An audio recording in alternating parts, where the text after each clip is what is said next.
বাচ্চারা এবার হোলি খেলা মাটিতে না আকাশ পর্যন্ত হবে। এই সময় তো সিন্টু মামার দোকান বন্ধ থাকে। তো তাহলে এই সময়ের মধ্যে আপনি গাদা কিভাবে খেলেন? আরে শালা আমি সত্যি বলতেছি, ওই দেখ আমার রকেট, ও তো সত্য বলতেছে। চলো দাঁড়াও, সাথে শুধু আমরা দুজনে যাব। কেন?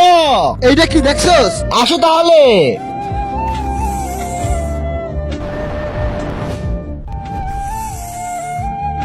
এখানে বসে আমরা খেলবো। বোম বের কর, এই নে।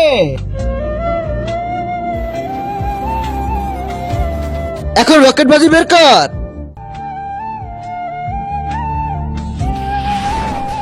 এবার আরো বড় রকেট বাজি বের কর।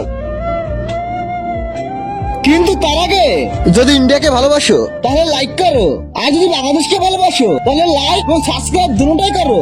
আর কমেন্ট বক্সে লিখে যাও তুমি কোন দেশকে ভালোবাসো। আরে শালা এখন আমরা যাবো কিভাবে?